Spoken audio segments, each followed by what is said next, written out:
The ship had been floating in the darkness for more than 2,000 years. Its metal skin was black and cold. Its engines were dead. Its lights were gone. Only silence lived inside its empty halls. The colony ship was called the Eternal Dawn. Long ago, it had carried 5,000 sleeping humans toward a distant star. They had dreamed of a new home, a new beginning. But the ship had failed. It drifted off course and vanished into the Velos Nebula, a cloud of purple gas and dying stars. Everyone forgot about it. Centuries passed. Empires rose and fell. The humans who sent the ship turned to dust. Their children's children's children forgot they ever existed. Then the salvagers came. The Keth were small creatures, no taller than a human child. They had soft gray feathers and large black eyes. They lived on broken ships and ate whatever they could find. When their sensors detected metal in the nebula, they flew toward it with hungry hearts. Captain Tillo stood at the front of his salvage vessel and watched the ancient ship grow larger on his screen. His feathers twitched with excitement. "Look at the size of it," he whispered. "We will be rich." His crew of 12 gathered behind him. They had never seen anything like this. The ship was enormous, bigger than any station they had ever visited. Strange symbols covered its hull. No one could read them. "What species built this?" asked one of the crew. Tillo shook his head. "I do not know. But it does not matter. They are dead now. Everything inside belongs to us." They docked with the ancient vessel and cut through its outer wall. The air inside was stale and thin. Their lights cut through the darkness, revealing long hallways covered in dust and frost. The Keth moved slowly, their small feet making soft sounds on the metal floor. They found rooms full of strange machines. They found storage areas with rotted food. They found skeletons in chairs, their bones frozen in positions of rest. Giants. Tillo breathed when he saw the bones. These creatures were giants. The skeletons were nearly twice as tall as any Keth. Their bones were thick and heavy. Their skulls were round, with flat faces and small eye sockets. Old fear stirred in Tillo's heart. He remembered stories his grandmother told him when he was young. Stories about monsters from the ancient times. Creatures called the Endless Walkers, who could not be killed, who fought wars that shattered moons. Just stories, he told himself. Just old stories. They continued deeper into the ship until they found the cryo chamber. Rows of glass pods stretched into the darkness, hundreds of them, maybe thousands. Most were cracked and broken. Ice covered everything. The bodies inside were long dead, frozen into statues of frost and flesh. But one pod was different. At the far end of the room, a single green light blinked in the darkness.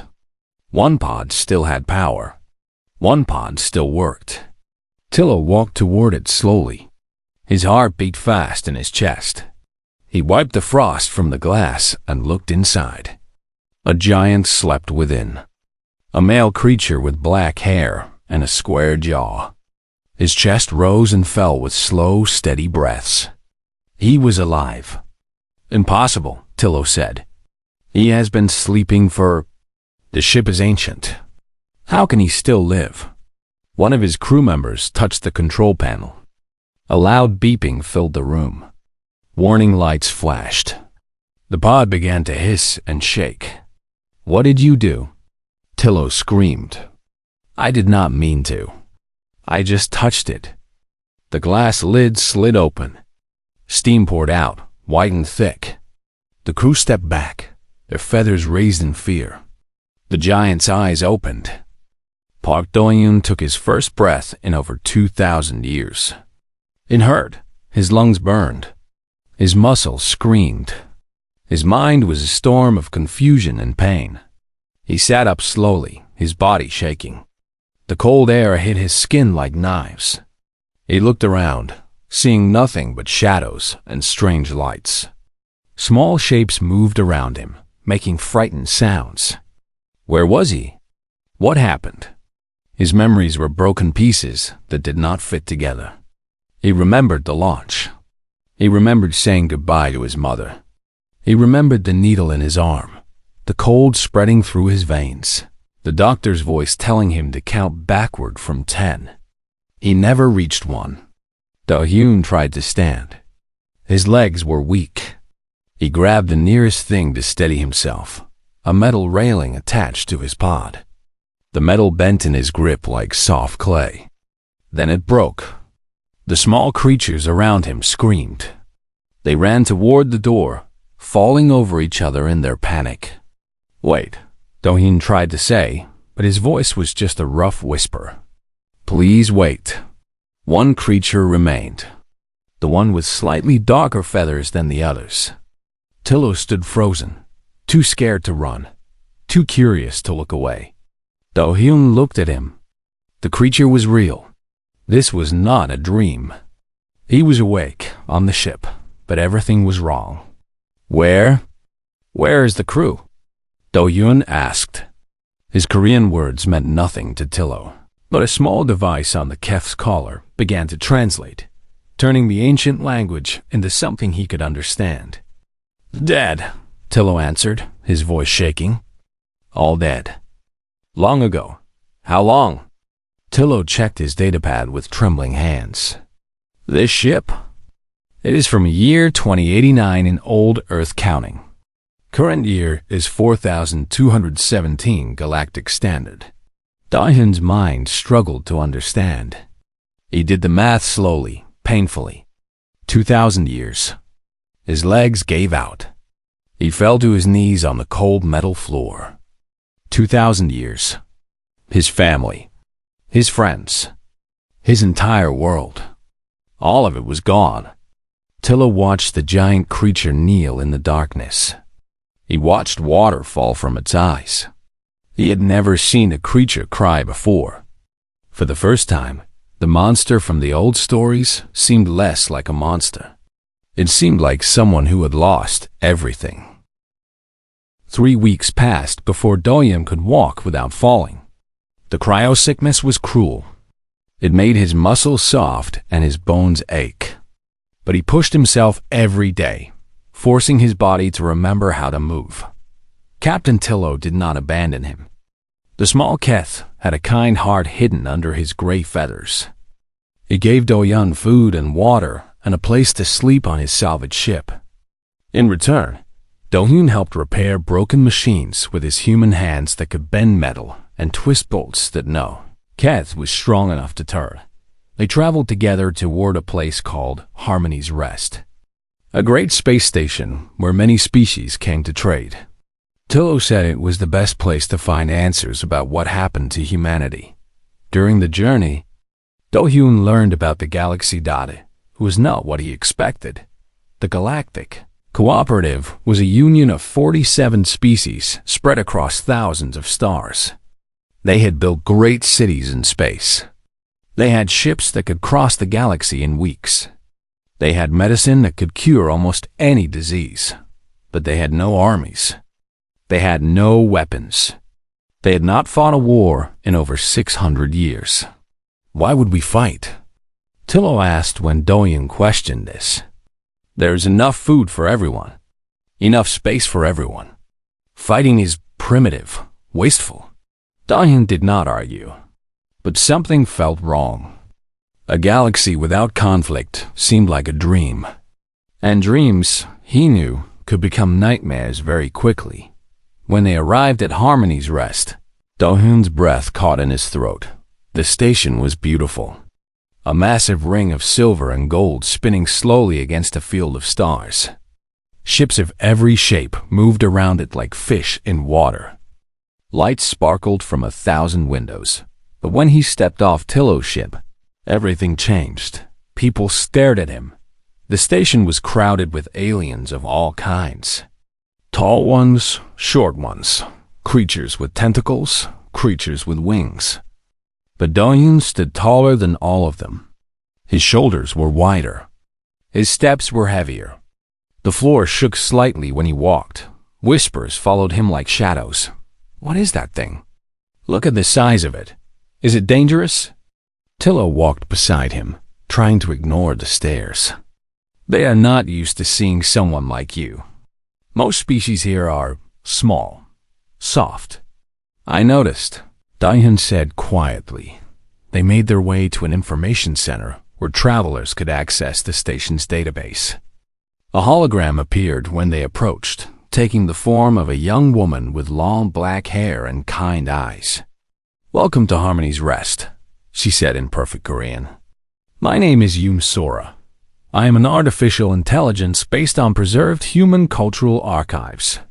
How may I help you?" Dahyun stared at her. She looked human. She sounded human. But she was just light and data, a ghost of a species that no longer existed. "I need to know what happened," he said. "To humanity. To my people." Sora's expression became sad. "I understand. Please, come with me. This is not a conversation for public spaces." She led them to a private room and began to explain. Humanity had spread across the stars after Dahyun's ship left Earth. They built colonies on 100 worlds. They grew strong and proud. They were the warriors of the galaxy, the protectors, the ones who stood against the darkness when other species could not. Then the plague came, 1800 years ago. A disease appeared on the human colony worlds. It spread fast and killed faster. In less than 50 years, 99% of humans were dead. The survivors were few. They scattered. They hid. They married into other species to protect their children from the plague that still hunted human blood. Over centuries, the bloodline diluted. Pure humans became rare, then extinct. "You are the last," Sora said softly. "The last pure human in the galaxy." Dahyun sat in silence for a long time. He thought about his mother, who had cried when he left Earth. He thought about his sister, who had promised to name her first child after him. They were not just dead. They were erased. Their entire species was erased. How? He finally asked. How did this happen? Humans survived everything. War. Famine. We survived ourselves. How could a disease destroy us? It was not a natural disease, Sora said. It was created, engineered, a weapon designed specifically to kill humans. By who? A species called the Vrek. They are gone now, destroyed in the same war that killed humanity. But their weapon completed its mission even after they died. Dong's hands clenched into fists. Someone had murdered his entire species. Someone had designed a plague just to kill humans. And the galaxy had simply moved on. Forgotten. He stood up and walked toward the door. He needed air. He needed space. He needed to hit something. In the main corridor of the station, a crowd had gathered. A large purple creature was yelling at a small Keth child. The child was crying, curled up on the floor while the creature screamed about a stolen data chip. No one helped. Everyone just watched. The purple creature raised its hand to strike the child. Dahyun moved without thinking. His body remembered training his mind had forgotten. In 2 steps, he crossed the distance. His hand caught the creature's arm before it could fall. Stop, he said. The creature tried to pull away. Its arm did not move. Dahyun's grip was like iron. Let go of me, monster. The creature twisted hard, trying to break free. Dahyun heard a snap. The creature screamed. Its arm bent at a wrong angle, broken like a dry stick. Dahyun released it immediately. He had not meant to hurt it. He had only tried to stop it. But his strength, normal human strength, was too much for this galaxy of soft creatures. The crowd screamed. People ran. Security alarms filled the air. Dahyun looked at his hands. The same hands that could fix machines and hold cups and write letters. The same hands that had just broken an alien's bone without even trying. He was not a human in this galaxy. He was a monster. Tillo grabbed his arm and pulled him toward a side corridor. "We need to go. Now, before security comes." They ran through back passages and service tunnels until they reached the docking bay. Tillo's ship was waiting. They boarded quickly and launched into space. Leaving the station behind Dodd in the darkness between stars, Do-hyun sat alone in his small room. The face of the screaming child stayed in his mind. The snap of breaking bone echoed in his ears. He had wanted to help. He had only wanted to help. But in a galaxy that had forgotten strength, help and harm looked exactly the same. The frontier world of HFY was far from the bright lights of Harmony's Rest. It was a cold planet of gray mountains and thin air, where only the desperate and the forgotten made their homes. Do-hyun had come here searching for answers. Sora, the AI who wore a human face, had told him that an old historian lived on HFY, someone who had spent his whole life studying the human epoch. If anyone knew the full truth about humanity's end, it would be him. Tillo had dropped Do-hyun at the planet's only spaceport, a collection of rusty buildings and cracked landing pads. The little Keth had been sorry to see him go. "Be careful," Tillo had said. "The frontier is not like the core worlds. Laws are weak here. People are desperate." Do-hyun had thanked him and walked into the cold wind alone. The settlement was small and poor. The buildings were made of scrap metal and recycled plastic. Aliens of many species walked the muddy streets, their eyes hard and suspicious. They stared at Do-hyun as he passed, but no one approached him. His size kept them away. He found the medical clinic at the edge of town. A hand-painted sign above the door read, "Han Ji-woo Doctor," in 3 different languages. Inside, the clinic was warm and clean. Shelves of medicine lined the walls. A single bed sat in the corner, empty now. And behind a small desk, a young woman looked up from her work. Do-hyun stopped breathing. She looked almost human. Her eyes were the wrong color, a pale silver instead of brown or black. Her skin had a slight blue tint under the lights. But her face, her hair, the way she held herself, all of it screamed humanity. "Can I help you?" she asked. Her voice was careful, controlled. "You are human," Do-hyun said. It was not a question. The woman's expression hardened. "I am 1/16th human. Hardly worth mentioning. If you are here for treatment, sit down. If you are here to cause trouble, leave. I am not here for either." Do-hyun stepped closer. "My name is Park Do-hyun. I am looking for a historian named Elder Vaughn. I was told he lives near here." The woman studied him for a long moment. Her silver eyes moved across his face, his body, his hands. Something changed in her expression. Surprise, maybe. Or fear. "You are not 1/16th, she said slowly. "You are not 1/8 or 1/4. You are pure human." "Yes." She stood up so fast her chair fell over. "That is impossible. Pure humans have been dead for over 1,000 years. I was in cryosleep. My ship was lost. I woke up 3 weeks ago to find my entire species erased from existence." Do-hyun kept his voice calm, though his heart beat hard. "I need to understand what happened. The AI told me Elder Vaughn knows the truth." The woman was quiet for a long time. Then she picked up her chair and sat back down. "My name is Han Ji-woo," she said. "I am the only doctor on this rock. And yes, I know where Elder Vaughn lives. I will take you to him." They walked together through the settlement and up a narrow mountain path.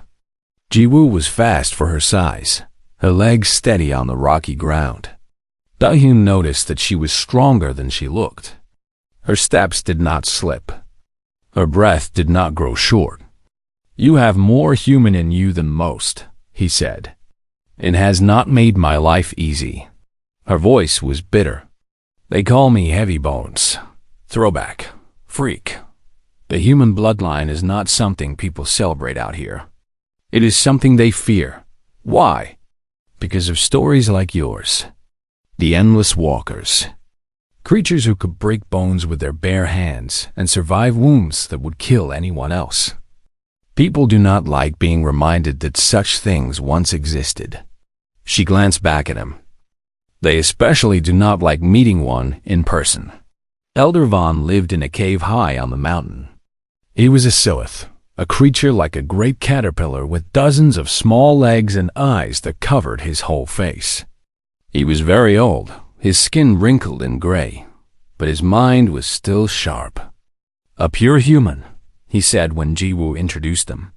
His voice was like wind through dry leaves. I never thought I would see one. Sit, please. I have much to tell you.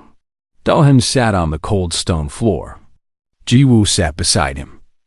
And Elder Von began to speak. He told them about the war. 2,000 years ago, a species called the Vrek emerged from the dark spaces between galaxies. They were conquerors, destroyers. They consumed worlds and turned entire species into slaves. The Galactic Cooperative of that time had no defense against them. Most species were peaceful. They had forgotten how to fight. But the humans had not forgotten. Humanity went to war against the Vrek. It was a brutal conflict that lasted 200 years. Humans fought in ways that terrified their allies. They were fearless, relentless. They would charge into battle knowing they would die, just to buy time for others to escape. The war ended when humans found the Vrek home world and destroyed it completely. Every Vrek ship, every Vrek colony, every trace of their civilization was wiped from existence. But the Vrek had prepared a final weapon, a plague designed to target human blood. They released it before they died, sending it across the galaxy on automated ships. Your people saved us all, Elder Von said. Every species in the cooperative owes their existence to human sacrifice. And how did we repay you? We forgot. We let your memory fade because it reminded us of our own weakness. We were ashamed that we needed saving. Do-hyun's hand shook. His people had died as heroes, and the galaxy had thanked them with silence. The war is over, Jiwoo said quietly. The Vrek are gone. What does any of this matter now? Elder Von's many eyes turned toward the cave entrance. Outside, the sky was growing dark. Stars were appearing one by one. The Vrek are not gone, he said. This morning, I received a message from the Cooperative Council. A ship has appeared at the edge of this system. A ship has appeared at the edge of this system. A ship that matches no known design. A ship broadcasting in a language that has not been spoken in 1800 years. Do-hyun felt ice spread through his chest. The Vrek have returned, Elder Von whispered.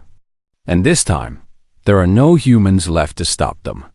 A loud alarm began to sound in the settlement below.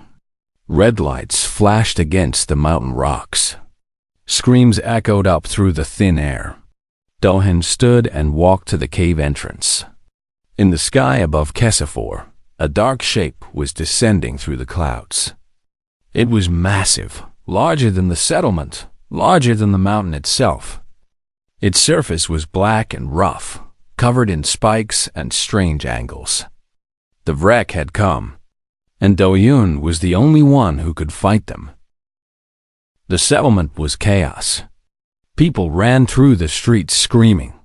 Ships tried to launch from the spaceport, but the Vrek vessel was blocking all escape routes.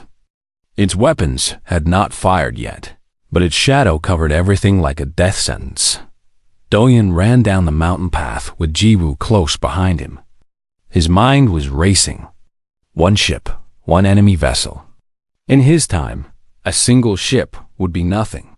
Human fleets had destroyed armadas.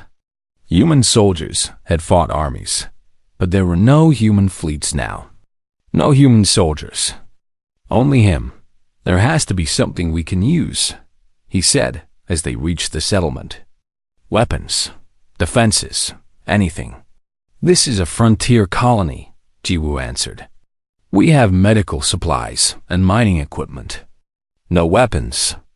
The cooperative does not allow weapons. Then we find something else. Elder Vaughn had mentioned an old defense platform in orbit above Kessafor. It was built during the human epoch, abandoned when the war ended. If it still had power, if its weapons still worked, maybe there was a chance. Do-yoon grabbed the first person he saw. A terrified Molluth who's trying to hide behind a building. The orbital platform, he said. How do I get there? The Molluth pointed with a shaking tentacle toward the spaceport. Shuttle Pad 3. But nobody uses it. Nobody can. The platform was built for the old ones. The giants. The humans. The platform was built for humans. Il-hyun released the Molluth and ran toward the spaceport. Jiwoo followed him without question. The shuttle on Pad 3 was old but functional. Its controls were written in English, a language Do-yoon had not seen since he woke up. He felt a strange comfort as he started the engines and lifted off into the sky. The wreck ship did not try to stop them. Perhaps it did not see the small shuttle as a threat. Perhaps it was too focused on the settlement below. Either way, Do-hyun flew past its massive hull and up into the cold darkness of space. The defense platform floated in high orbit. A ring of metal and weapons pointed outward toward the stars. It was covered in dust and debris, its lights dark, its systems silent. But when Do-hyun docked with it, he found that some power still flowed through its ancient circuits. Can you bring it online? Jiwoo asked. I do not know. This technology is from my time, but I was an engineer, not a soldier. He moved through the dark corridors, his hands touching familiar shapes. Human shapes. Controls built for human hands. Chairs sized for human bodies. Help me find the main control room. They searched together until they found it. A circular chamber with a massive window looking out at the stars. Screens covered the walls, all dark. A single chair sat in the center, facing the console covered in buttons and switches. Do-hyun sat in the chair. It fit him perfectly. He began pressing buttons, testing systems, bringing the old machine back to life. Lights flickered on one by one. Screens glowed with power readings and weapon status reports. The platform groaned as systems that had been sleeping for centuries began to wake. The main cannon is operational, Do-hyun said, reading the displays. But the trigger requires 50 kilograms of pressure. The manual targeting system needs someone who can handle 6 times normal gravity. That is impossible, Jiwoo said. No species in the cooperative can do that. Humans could. Do-hyun stood and looked at her. I can, but I need someone to help me with the secondary systems. Someone strong enough to operate the backup controls. Jiwoo's silver eyes went wide. I am only 1/16th human. I am not strong like you. You are stronger than you know. I have watched you climb mountains without losing breath. I have seen you lift equipment that others could not move. The human blood in you is still there. It just needs a reason to wake up. The platform shook. Through the window, they could see the wreck ship moving, rising from the settlement. It was coming for them. We do not have time to argue, Do-hyun said. Will you help me or not? Jiwoo looked at the approaching ship. She thought about her whole life, hiding from her human heritage, ashamed of her heavy bones and strength. She thought about the people in the settlement below, the sick and the scared, the ones she had promised to protect. Tell me what to do, she said. Do-hyun showed her the backup control panel. The switches required 30 kilograms of pressure, lighter than the main controls, but still far beyond what most species could manage. Jiwoo gripped the first switch and pulled dot. It did not move. Again, Do-hyun said. Do not think about the switch. Think about what you are protecting. Jiwoo closed her eyes. She thought about her patients. She thought about the children who called her Dr. Han with such trust in their eyes. She thought about Elder Vaughn, who would spend his whole life preserving human memory while everyone else forgot. She pulled again. The switch moved. One by one, she activated the backup systems. Her muscles burned. Her hands ached. But she did not stop. With every switch, she felt something inside her changing, growing. The human DNA that had been sleeping in her blood was finally waking up. Do-hyun took his position at the main cannon. The targeting system surrounded him with screens and controls. The chair pressed him down with increasing force as the system activated, testing his ability to handle the stress. 2G, 3G, 4G thought his vision blurred. His chest felt like stone.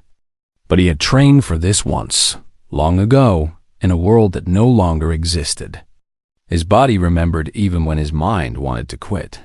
5G, 6G HE, locked onto the wreck ship. The enemy vessel had noticed them now. It was turning, bringing its weapons to bear on the platform. Do-hyun could see ports opening along its hull, dark holes that promised death. He had one shot. If he missed, they would all die. Ready? He called to Ji-woo. Ready. She called back, her voice strained but steady. Do-hyun pulled the trigger. The cannon fired. A beam of white light shot across the darkness of space, brighter than any star, hotter than any sun. It struck the wreck ship in its center, cutting through shields and armor like paper. The enemy vessel shuddered. Explosions rippled across its surface. It tried to return fire, but its weapons sputtered and died. The ancient human technology was still stronger than anything the wreck had built. Do-hyun fired again. And again. The third shot tore the wreck ship in half. Both pieces tumbled through space, breaking apart, burning, dying. Across 1,000 worlds, beings watched the battle through long-range sensors. They saw the ancient platform come alive. They saw the beam of human fire cross the darkness. They saw one man do what their entire civilization could not do in the control room. Do-hyun released the trigger. The G-forces faded. He slumped back in his chair, exhausted beyond words. Ji-woo came to stand beside him. Her hands were shaking. Tears ran down her face. "We did it," she whispered. "We did it," he agreed. But even as they celebrated, the platform's sensors detected something. A signal, broadcast from the dying wreck ship in its final moments. A message sent across the stars to some distant place. The wreck scout had called for reinforcements. More would come.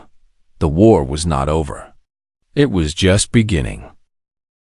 The news spread across the galaxy like fire. On every world, on every station, beings watched the footage from HFY 4. They saw the wreck ship descending from the sky. They saw the panic in the streets. And then they saw the ancient platform come alive, its cannon blazing with light that had not been seen in 18 centuries. They saw a human fight. The Galactic Council called an emergency meeting. Representatives from all 47 species gathered in the great chamber on the capital world of Nexus Prime. They had not met like this in 600 years. They had not needed to. Do-hyun stood before them, still wearing the same clothes he had worn since waking up. Ji-woo stood beside him, her silver eyes calm and steady. Behind them, on a massive screen, the destroyed wreck ship tumbled through space. "The scout sent a message before it died," Do-hyun said, his voice echoing through the chamber. "It called for more ships. More wreck will come. It might take months. It might take years. But they will come." The representatives murmured among themselves. Fear filled the air like a bad smell. "What can we do?" asked the Molluth delegate, his gelatinous body trembling. "We have no weapons. We have no soldiers. We do not even know how to fight. Then you will learn." Do-hyun stepped forward. His eyes moved across the assembled beings, these soft and peaceful creatures who had never known war. "I am one man," he said. I cannot fight an entire species alone. But I can teach you. I can train you. The Vrek killed my people once. They will not kill anyone else. Not while I am breathing. You are asking us to become warriors, said the Telluri representative, her voice sharp with disbelief. To abandon 600 years of peace. I am asking you to survive. Do-hyun's voice grew harder. The peace you celebrate was bought with human blood. My species died so that yours could live. And now the enemy that killed them has returned. You can hide in your peace and wait to be destroyed. Or you can stand up and fight for the future my people paid for. The chamber fell silent. Then, slowly, a figure rose from the back rows. A young being with pale silver eyes and a slight blue tint to her skin. One of the human descended, barely visible among the pure-blooded species. I will fight, Jiwoo said. Another figure rose beside her. Then another, and another. From every corner of the chamber, beings stood. Some had human blood in their veins, thin and diluted but still there. Others had no human heritage at all, but they rose anyway, moved by something they could not name. I will fight, said a Keth delegate. I will fight, said a Sylph elder. I will fight, said the Moleth, his body still trembling but his voice firm. One by one, they rose. Species that had never held weapons. Species that had never raised their hands in anger. They rose because they finally understood what humanity had given them. They rose because they refused to waste that gift. The council voted unanimously to create a new military force. The Cooperative Defense Initiative, trained by Do-hyun, built around those who carried even a drop of human blood in their veins. In the months that followed, training camps opened across the galaxy. Do-hyun worked himself to exhaustion, teaching soft creatures how to be hard, how to push through pain, how to fight even when fighting seemed impossible. Jiwoo became his second in command. The human blood in her had fully awakened during the battle on Kessafor. She was not as strong as Do-hyun, but she was stronger than anyone had thought possible.